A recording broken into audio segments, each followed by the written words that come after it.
For 150 years, the nation-state has been the dominant form of government. People today can hardly imagine anything else. But for most of history, a host of other forms have thrived.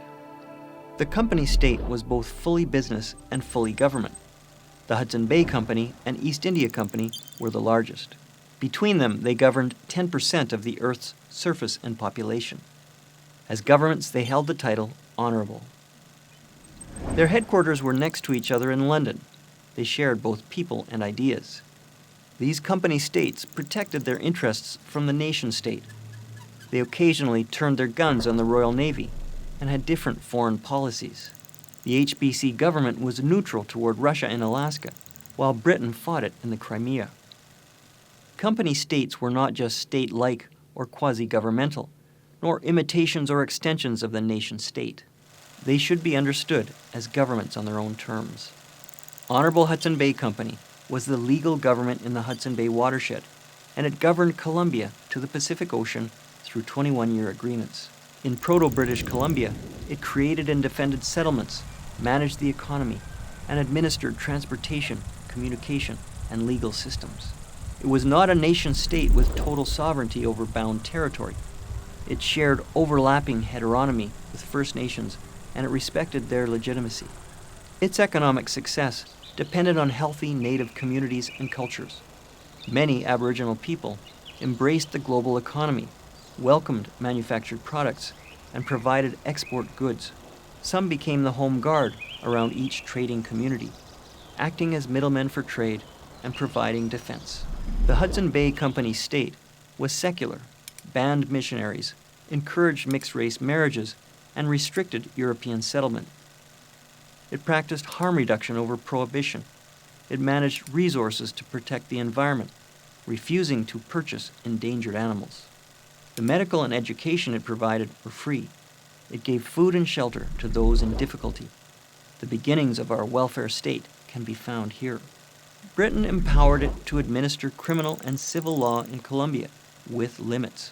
The company declared the limits repugnant and ignored them. A Canadian court later validated this position. The Honorable Company had fought France years earlier. When it seemed war would decide the U.S. border, the company committed to raising an army of 2,000 to defend Columbia. It wanted its army led by British officers. Britain wanted the company army led by company officers. Britain replaced company government on Vancouver Island by appointing its own governor.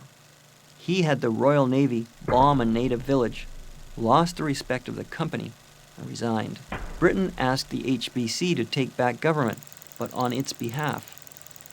Britain declared jurisdiction over the islands, but not the mainland, until its 21-year agreement expired. Douglas began treaties with First Nations, offering annual payments in perpetuity. The chiefs wanted lump sum payments instead. Enemies of the company state grew stronger in Britain. On the same day, August 2, 1858, it abolished the powers of government of both the East India Company and Hudson Bay Company in British Columbia. The HBC took over East India Company buildings in London. Newly arrived settlers overturned HBC policies. They took land without treaty, forced Aboriginal children into residential schools, banned cultural practices like the potlatch, and passed racist legislation.